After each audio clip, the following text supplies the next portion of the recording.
नमस्कार, जय हिंद, वंदे मातरम। प्यारे बच्चों, आज के इस विशेष सेशन में आपका स्वागत है। आज की इस क्लास में आप यूपी जीके और कंप्यूटर का प्रैक्टिस सेट नंबर 33 करने वाले हैं, जिसमें आपको यूपी जीके और कंप्यूटर के बेहतरीन प्रश्नों का संकलन मिलने वाला है, जो विभिन्न परीक्षाओं में पूछे गए हैं और आने वाली परीक्षाओं में पूछे जा सकते हैं। आप लगातार हमारे साथ ये प्रैक्टिस कर रहे हैं और निरंतरता बनाए रखिए, निश्चित रूप से आपको एग्जाम में लाभ होगा। वीडियो को लाइक कर लीजिएगा, चैनल पर नए हैं चैनल को सब्सक्राइब कर लीजिएगा। यूपी ट्रिपल एससी की सभी परीक्षाओं में 35 नंबर का यूपी जीके और कंप्यूटर पूछा जाता है। उसकी तैयारी बहुत महत्वपूर्ण है। अगर आप उसे इग्नोर करेंगे तो मेरिट में नाम आना आपका काफी मुश्किल हो जाएगा। कंप्यूटर वैसे भी आपके लिए थोड़ा कठिन सब्जेक्ट हो जाता है, क्योंकि ये आपका रेगुलर सब्जेक्ट नहीं होता है। तो अंत तक बने रहिएगा और जितने भी मैं प्रैक्टिस सेट करा रहा हूं उनको एक बार आप अच्छे से कर लीजिएगा। रही बात आज के सेशन की पीडीएफ की, तो स्क्रीन पर आपको व्हाट्सएप नंबर दिख रहा होगा, जहां पर आप हमें मैसेज करके हमारे साथ जुड़ सकते हैं और बेहतरीन कंटेंट का लाभ उठा सकते हैं। सुव्यवस्थित ढंग से आपको कंटेंट उपलब्ध कराया जा रहा है। लोअर पीसीएस बैच में अभी ऑफर चल रहा है, मात्र 201 रुपए में आप हमारे साथ जुड़ सकते हैं और अब तक के सभी notes, PDFs, one liner, MCQs, PYQs को प्राप्त कर सकते हैं। यही अभी तक 299 में मिल रहा था, अब आपको मात्र 201 रुपए देने हैं और ये सीमित समय के लिए ऑफर है। इसमें आप जुड़ सकते हैं, स्क्रीन पर दिख रहा है, व्हाट्सएप नंबर पर मैसेज करके। तो चलिए शुरू करते हैं आज का ये बेहतरीन सेशन। तो बात करते हैं UP GK computer practice set की, और क्वेश्चन पहला है कि कंप्यूटर में किसी निर्देश को निष्पादित करने की गति सीधे तौर पर कंप्यूटर के किस अंतर्निहित घटक से संबंधित होती है। बताइएगा, कंप्यूटर में किसी निर्देश को निष्पादित करने की गति सीधे तौर पर कंप्यूटर के किस अंतर्निहित घटक, बिल्ट इन कंपोनेंट से संबंधित होती है। Clock speed, execution speed, spin rate, latency speed, या इनमें से कोई नहीं। सही उत्तर है आपका ऑप्शन ए, क्लॉक स्पीड। किसी भी निर्देश को निष्पादित करने की गति प्रोसेसर की क्लॉक स्पीड द्वारा निर्धारित होती है। क्लॉक स्पीड को आमतौर पर मेगाहर्ट्ज या गीगाहर्ट्ज में मापा जाता है। यह गति दर्शाती है कि प्रोसेसर एक सेकंड में कितने चक्र यानी कि साइकिल्स पूरे कर सकता है। यह क्वेश्चन 2 बार पूछा गया है, एक बार आरआरबी के पेपर में और दूसरी बार एसएससी सीजीएल के टायर 2 में। अगला प्रश्न है आपका कि निम्नलिखित में से कौन सा लिनक्स सिस्टम का कोर है जो सीपीयू, मेमोरी और पेरिफेरल उपकरणों का प्रबंधन करता है और ऑपरेटिंग सिस्टम का सबसे निचला स्तर है। तो यहां पर जो सही उत्तर है आपका वो हो जाएगा option C, kernel. Kernel Linux सहित किसी भी ऑपरेटिंग सिस्टम का सबसे मुख्य भाग होता है। यह हार्डवेयर, सीपीयू, मेमोरी, डिवाइस और सॉफ्टवेयर अनुप्रयोगों के बीच एक सेतु का कार्य करता है। लिनक्स एक ओपन सोर्स ऑपरेटिंग सिस्टम है जिसे लिनुस टोरवाल्ड्स ने बनाया था। यह प्रश्न आपका यूपी पीसीएल में पूछा गया है। अगला प्रश्न है आपका कि कंप्यूटर सिस्टम के संदर्भ में कैश मेमोरी शब्द का सबसे सटीक परिभाषा क्या है। बताइएगा, कंप्यूटर सिस्टम के संदर्भ में कैश मेमोरी शब्द की सबसे सटीक परिभाषा क्या है। तो इसका सही उत्तर हो जाएगा आपका ऑप्शन बी। यह सीपीयू और मुख्य मेमोरी के बीच रखी गई एक छोटी लेकिन बहुत तेज मेमोरी है।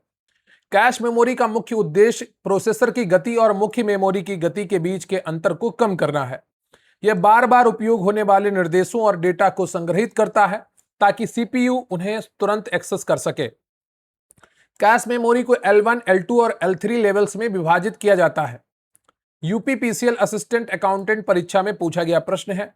अगला प्रश्न है आपका कि कंप्यूटर के प्रदर्शन को मापने की एक विधि MIPS, प्रति इकाई समय में निर्देश निष्पादन की दर का पूर्ण रूप क्या है। MIPS का फुल फॉर्म क्या है, आपसे पूछा गया है और बताइएगा। तो यहां पर जो सही उत्तर है आपका वो है मिलियन इंस्ट्रक्शंस पर सेकेंड। क्या? मिलियन इंस्ट्रक्शन पर सेकेंड। MIPS का अर्थ है मिलियन इंस्ट्रक्शंस पर सेकेंड, यानी कि लाखों निर्देशित प्रति सेकेंड। यह कंप्यूटर के प्रोसेसर की गति और प्रसंस्करण शक्ति को मापने की एक मानक इकाई है। सुपर कंप्यूटर की गति मापने के लिए सामान्यतः फ्लॉप्स का उपयोग किया जाता है, फ्लोटिंग पॉइंट ऑपरेशंस पर सेकेंड। यूपीपीसीएल असिस्टेंट अकाउंटेंट परीक्षा में पूछा गया प्रश्न था। अगला प्रश्न है आपका कि निम्नलिखित में से कौन से इंस्ट्रक्शन सेट आर्किटेक्चर के 2 मान्य प्रकार हैं। तो यहां पर सही उत्तर है आपका ऑप्शन ए, रिस्क और सिस्क। रिस्क यानी कि रिड्यूस्ड इंस्ट्रक्शन सेट कंप्यूटिंग और सिस्क यानी कि complex instruction set computing.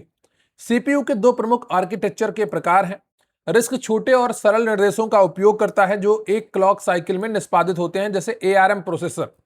Six जटिल निर्देशों का उपयोग करता है जिन्हें निष्पादित होने में कई साइकिल लग सकते हैं, जैसे इंटेल का X86 प्रोसेसर।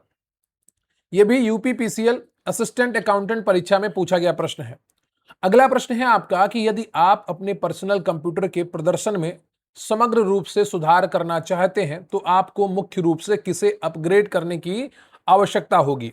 आपसे पूछा गया है कि यदि आप अपने पर्सनल कंप्यूटर के प्रदर्शन में समग्र रूप से सुधार करना चाहते हैं तो आपको मुख्य रूप से किसे अपग्रेड करने की आवश्यकता होगी। तो सही उत्तर है आपका ऑप्शन सीपीयू को। सीपीयू यानी कि सेंट्रल प्रोसेसिंग यूनिट कंप्यूटर का मस्तिष्क है जो सभी निर्देशों को प्रोसेस करता है।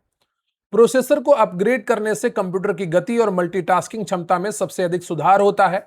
रैम प्राइमरी मेमोरी बढ़ाना भी मददगार है, लेकिन सीपीयू प्रदर्शन का सबसे मुख्य कारक है।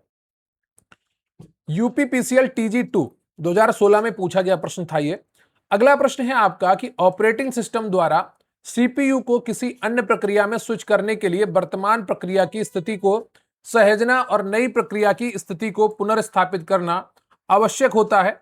इसे पूरी प्रक्रिया को क्या कहा जाता है, बताइएगा। ऑपरेटिंग सिस्टम द्वारा सीपीयू को किसी अन्य प्रक्रिया में स्विच करने के लिए वर्तमान प्रक्रिया की स्थिति को सहेजना और नई प्रक्रिया की स्थिति को पुनर्स्थापित करना आवश्यक होता है। इस पूरी प्रक्रिया को क्या कहा जाता है? तो इस पूरी प्रक्रिया को कॉन्टेक्स्ट स्विचिंग कहा जाता है। मल्टीटास्किंग सिस्टम में सीपीयू एक कार्य से दूसरे कार्य पर बहुत तेजी से स्विच करता है। इस स्विचिंग के दौरान पुरानी प्रक्रिया के डेटा को रजिस्टर में सहेजना और नई प्रक्रिया के डेटा को लोड करना कॉन्टेक्स्ट स्विचिंग कहलाता है।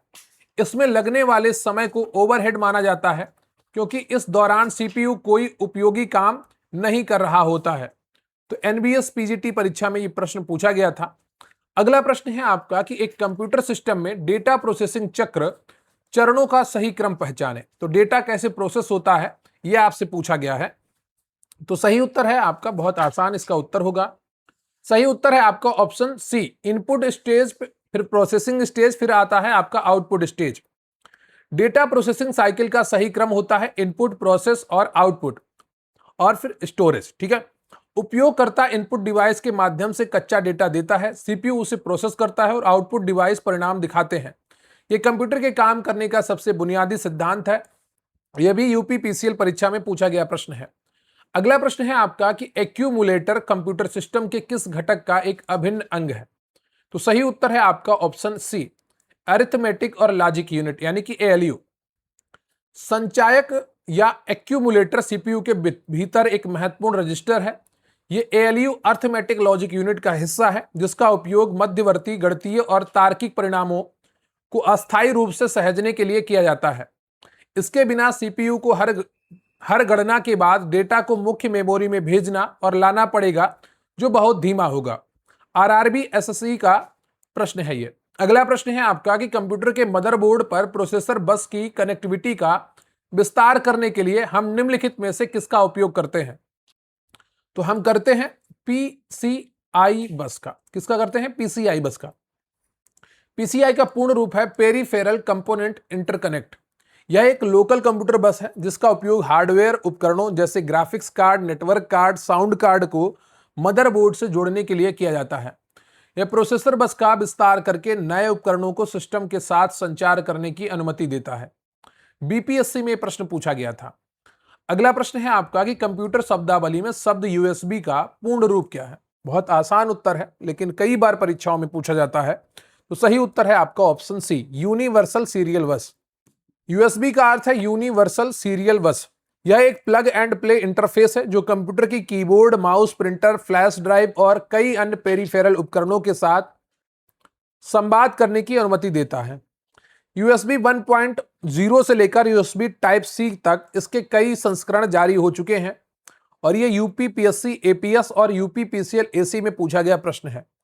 अगला प्रश्न है आपका कि निम्नलिखित में से कंप्यूटर की कौन सी विशेषता यह दर्शाती है कि वह किसी भी कार्य को बिना थके, बोर हुए या एकाग्रता खोए समान सटीकता से कर सकता है। तो सही उत्तर है आपका ऑप्शन ए, डिलीजेंस, अथक परिश्रम। डिजिलेंस का अर्थ होता है अथक परिश्रम। कंप्यूटर मनुष्य की तरह थकता या ऊबता नहीं है, यह इसकी एक प्रमुख विशेषता है। वर्सटैलिटी का मतलब है कंप्यूटर एक ही समय में कई अलग अलग तरह के काम यानी कि मल्टीटास्किंग कर सकता है। ऑटोमेशन का मतलब है निर्देश मिलने के बाद वह काम को स्वतः पूरा करता है। यूपीपीसीएल की परीक्षा है। अगला प्रश्न है आपका कि कंप्यूटर मॉनिटर और टेलीविजन के संबंध में शब्द HDMI का पूर्ण रूप क्या होता है? बताइएगा, कंप्यूटर मॉनिटर और टेलीविजन के संबंध में शब्द HDMI का पूर्ण रूप क्या होता है? तो इसका सही उत्तर है आपका option C, high definition multimedia interface. क्या? High definition multimedia interface. HDMI का पूरा नाम हाई डेफिनेशन मल्टीमीडिया इंटरफेस होता है। यह ऑडियो और वीडियो दोनों को एक ही केबल के माध्यम से डिजिटल रूप में उच्च रिजोल्यूशन पर ट्रांसमिट करने के लिए उपयोग किया जाता है। इसने पुराने analogue VGA video graphics array port की जगह ली है।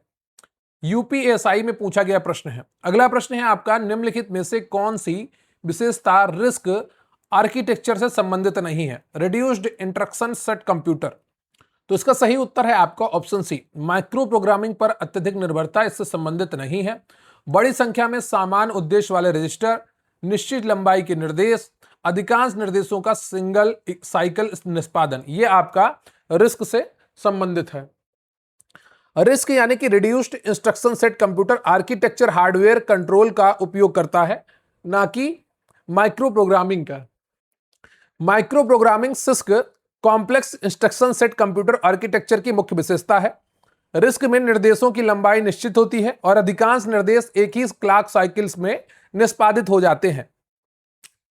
अगला प्रश्न है आपका कि ऑपरेटिंग सिस्टम ओएस में उस स्थिति को क्या कहा जाता है जहां दो या दो से अधिक प्रक्रियाएं आगे बढ़ने में असमर्थ होती हैं, क्योंकि प्रत्येक प्रक्रिया किसी अन्य प्रक्रिया द्वारा धारित संसाधन के मुक्त होने की प्रतीक्षा कर रही होती है। तो सही उत्तर है आपका ऑप्शन बी, डेडलॉक। इस स्थिति को डेडलॉक गतिरोध कहा जाता है। यह मल्टी प्रोग्रामिंग वातावरण में होने वाली एक गंभीर समस्या है। डेडलॉक के लिए 4 आवश्यक शर्तें हैं: Coffman conditions, mutual exclusion, hold and wait, no preemption और सर्कुलर वेट।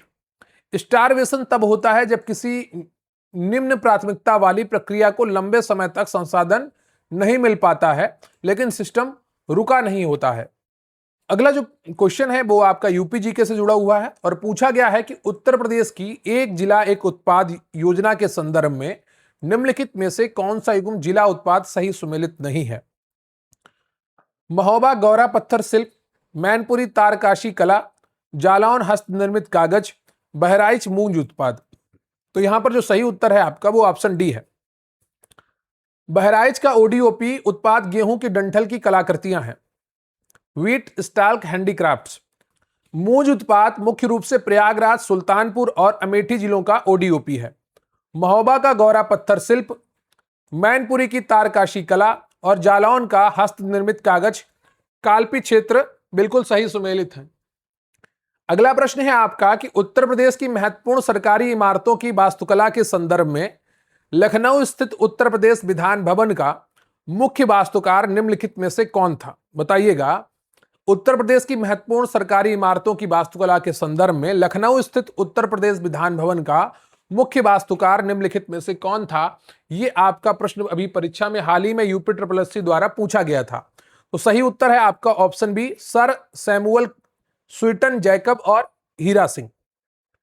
लखनऊ स्थित उत्तर प्रदेश विधान भवन का निर्माण 1922 में शुरू हुआ और 1928 में पूरा हुआ था। इस शानदार इंडो सार्वजनिक इमारत के मुख्य वास्तुकार सर सैमुअल स्वीटन जैकब और हीरा सिंह थे। एडविन लुटियंस और हर्बर्ट बेकर ने नई दिल्ली संसद भवन, राष्ट्रपति भवन का डिजाइन तैयार किया था। ले कोबुर्जिए ने चंडीगढ़ शहर का डिजाइन तैयार किया था। अगला प्रश्न है आपका कि सम्राट अशोक द्वारा बनवाए गए स्तंभों में से मेरठ स्तंभ को दिल्ली कौन सा मध्यकालीन मुस्लिम शासक लेकर गया था? बताइएगा, सम्राट अशोक द्वारा बनवाए गए स्तंभों में से मेरठ स्तंभ को दिल्ली कौन सा मध्यकालीन मुस्लिम शासक लेकर गया था? तो सही उत्तर है आपका यहां पर ऑप्शन सी, फिरोज शाह तुगलक।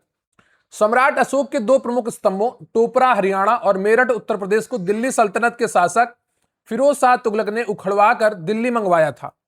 फिरोज शाह तुगलक ने इन स्तंभों को अपनी राजधानी फिरोजाबाद दिल्ली में स्थापित करवाया।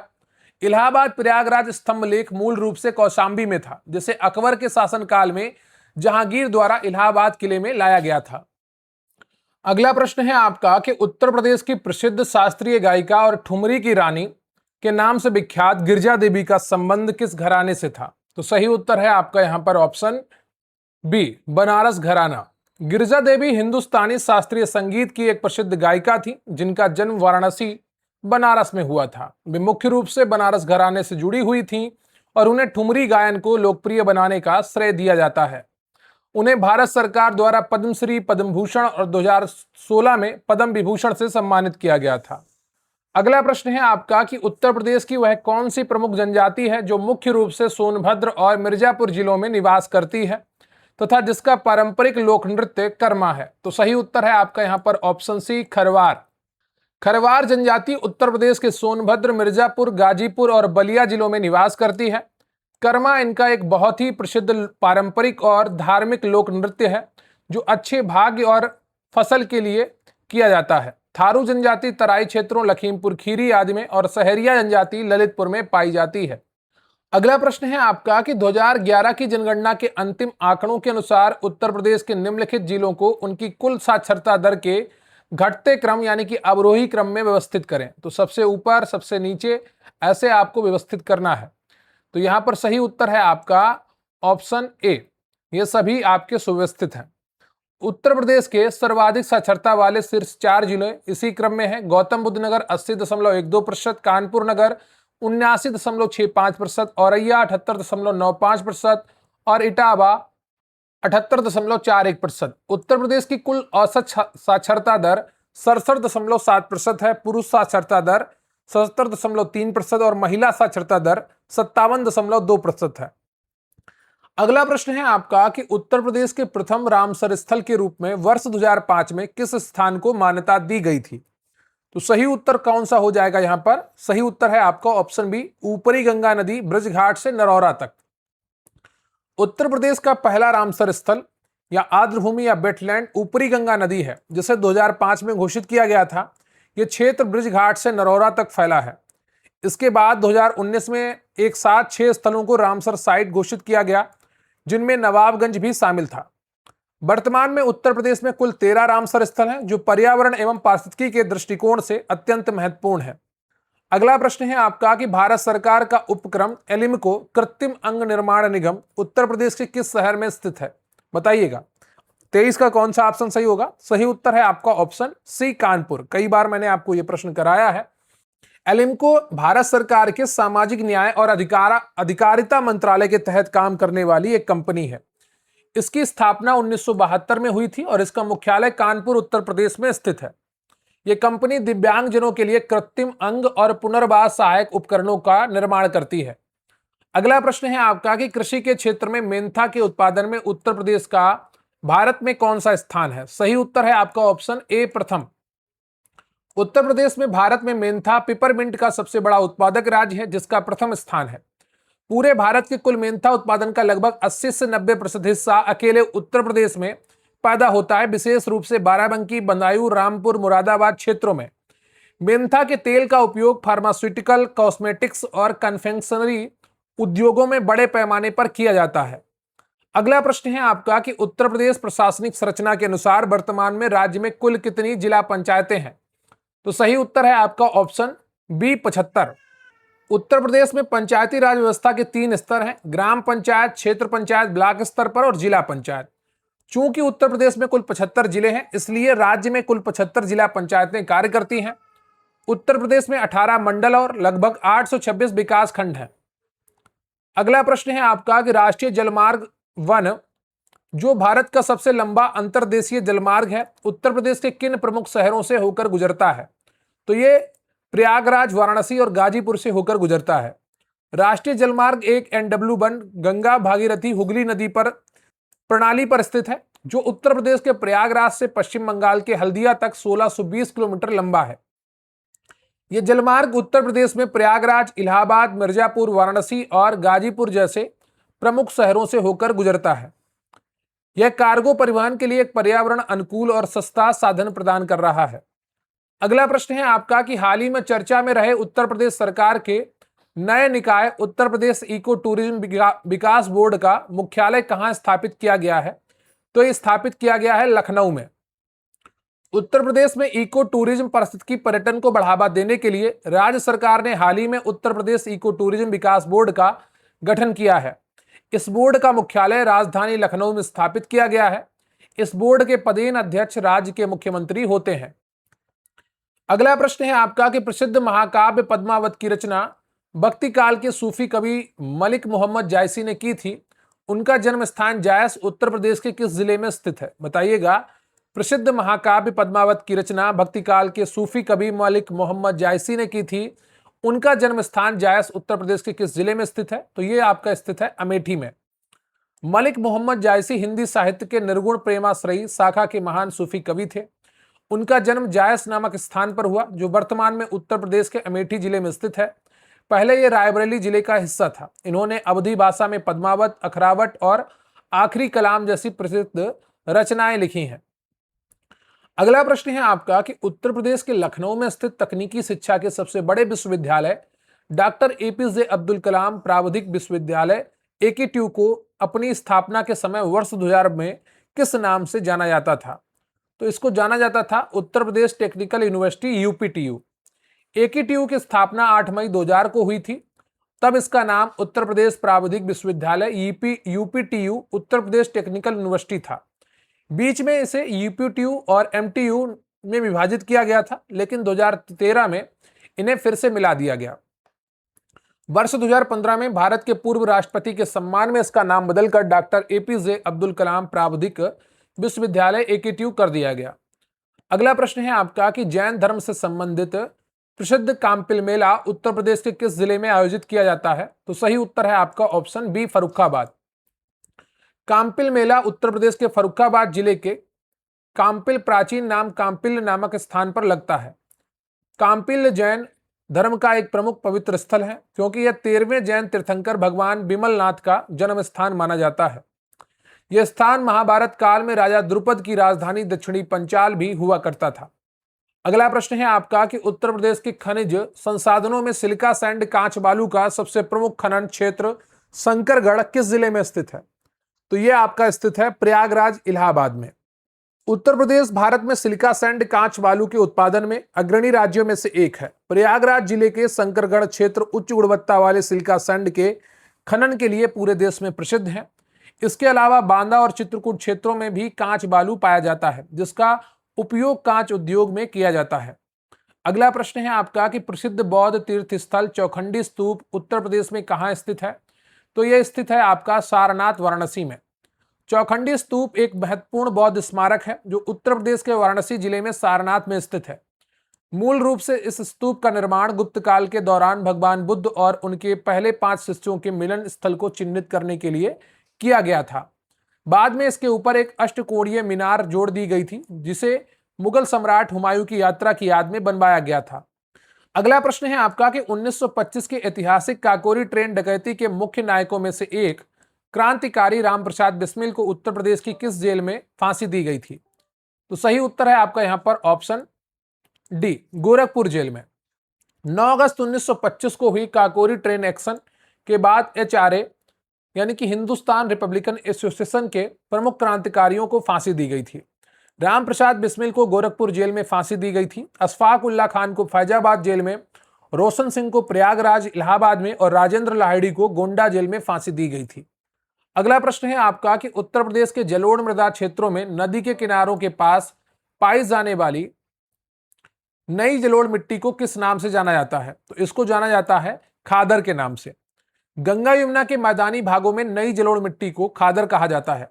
यह नदियों के पास के निचले इलाकों में पाई जाती है, जहां हर साल बाढ़ का पानी नई मिट्टी लाता है, जिससे यह बहुत उपजाऊ होती है। पुरानी जलोढ़ मिट्टी को बांगर कहा जाता है, जो बाढ़ के स्तर से ऊपर होती है और इसमें कंकड़ पाए जाते हैं। भाबर कंकरीला पथरीला क्षेत्र है, जो शिवालिक के ठीक नीचे स्थित है, जबकि तराई दलदली क्षेत्र है।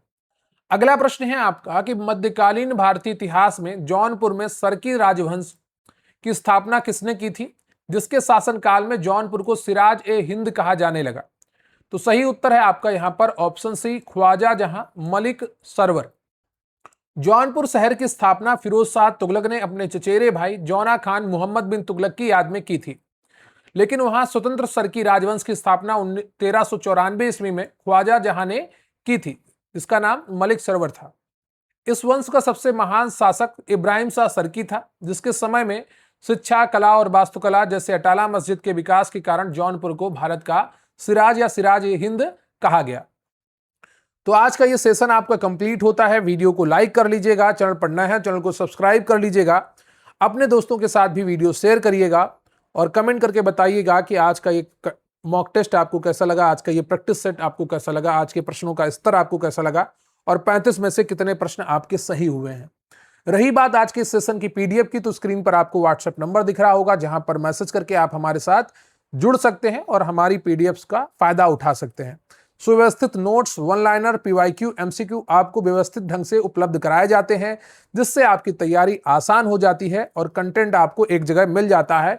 इधर उधर भटकने की आवश्यकता नहीं पड़ती है और रेगुलर कंटेंट मिलता है, जिससे आपका रेगुलर रिवीजन होता रहता है। तो इससे बहुत फायदा मिलता है। एक बार आप जुड़ेंगे तो आपका यकीन मानकर चलिए, जो रिवीजन का गति है आपकी वो बहुत बढ़ जाएगी और जब रिवीजन बढ़ जाएगा तो पेपर बहुत आसानी से निकल जाएगा। तो जुड़ने के लिए आपको स्क्रीन पर दिख रहे व्हाट्सएप नंबर पर मैसेज करना है और आप हमारे साथ जुड़ सकते हैं। और तैयारी करते रहिए, मेहनत करते रहिए। प्रश्नों का संकलन हर बार बदलेगा, हर प्रैक्टिस सेट में आपको नए प्रश्न, पुराने प्रश्न देखने को मिलते रहेंगे। तो फोकस आपका कंटेंट पर होना चाहिए। प्रश्न पुराने आ रहे हैं, नए आ रहे हैं, आसान आ रहे हैं या कठिन आ रहे हैं, इस पर आप ज्यादा मत सोचिए, ठीक है। तो आज के लिए बस इतना ही। अपना ख्याल रखिए, मिलेंगे नेक्स्ट सेशन में। तब तक के लिए जय हिंद, जय भारत। और एक चीज और, जो आपको जीएस मॉक टेस्ट कराए जा रहे हैं उनको जरूर देखा करिए। बहुत अच्छे प्रश्नों का संकलन है वहां पर। अगर आप पीसीएस, लोअर पीसीएस, आरओ की तैयारी कर रहे हैं, पीईटी की तैयारी कर रहे हैं, तो उस मॉक टेस्ट को मिस मत करिए। बहुत अच्छा मॉक टेस्ट है, रेगुलर करिए। आपके पूरा सिलेबस आपका कब तैयार हो जाएगा आपको पता नहीं चलेगा। वो पीसीएस लेवल के प्रश्नों का संकलन है, तो वहां पर आपको साथ में थ्योरी भी बताई जाती है। तो इससे क्या होता है, आपका टॉपिक भी साथ में क्लियर होता जाता है और पीवाईक्यू और एमसीक्यू भी क्लियर होते रहते हैं। तो आप जरूर देखा करिए उस सेशन को। आज के लिए बस इतना ही, मिलेंगे नेक्स्ट सेशन में। तब तक के लिए जय हिंद, जय भारत।